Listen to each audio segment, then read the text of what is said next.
Joining us now, former Director of National Security Agency, retired Lieutenant General William Odom. Thanks much for your time tonight, sir. Thank you. You testified to the Senate Foreign Relations Committee last week that surge in Iraq has actually prolonged instability, is still doing so. You advocated a rapid withdrawal and orderly withdrawal of U.S. troops. Did you hear anything from General Petraeus or Ambassador Crocker today that might change your mind? I heard them make a few concessions that reinforced my judgment on this, and I was impressed that an increasing number of senators are asking more pointed and specific questions. They let them get off the last time with no grilling at all. The major media in this country have also, I think, failed to report a lot about what's going on in Iraq. True, there have been drops in violence, but they didn't look at what the consequences of that were, and they didn't look at the politics of that. If they looked at the politics, they'd see more fragmentation, a weaker government, and a much more hopeless situation than a year ago. General Odom, the administration is once again asking the American people to wait throughout a long spring and a long summer until another September for even just a possible decision on withdrawing U.S. troops. Never mind the politics or the rightness of that or the long-term advisability of that. Is the troop level sustainable for the U.S. military? Is a virtually open-ended stay in Iraq a physical possibility for our troops? Well, I haven't believed it would be for the last 2 or 3 years. What's most interesting is recently the Vice Chief of Staff of the Army said precisely that, and also General Casey has said that, the Chief of Staff of the Army, that this is just not sustainable.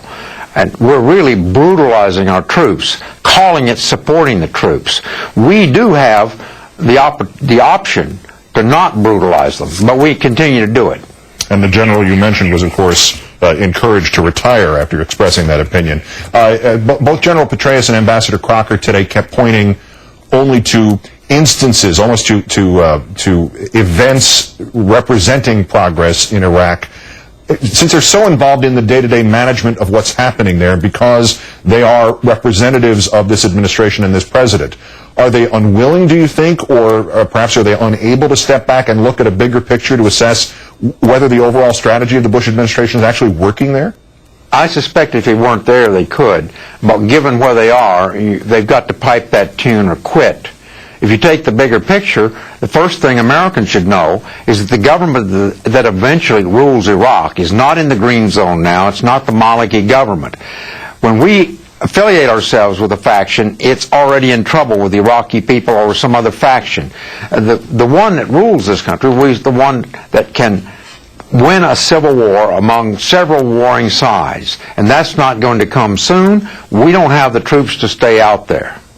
We heard, of course, several times again today about Iran, as we always do when Iraq is brought up. Do you think maybe we have been misreading this entire Iran drumbeat? Is the point of the constant murmur about Iran falsely claiming that there's a connection to al-Qaeda in Iraq and the like, is the point of that not a precursor to attacking Iran, not saber-rattling, but could it be an end to itself? Is Iran simply the new name of the excuse to stay in Iraq?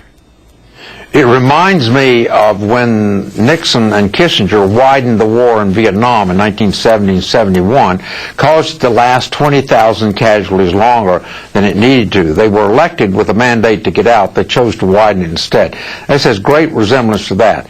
What's really happened is by threatening the regime change in Iran, we've given them a lot of incentives to cause us trouble there. And the so-called Lebanization of Iraq by Iran is actually due to our presence, giving Iran that opportunity.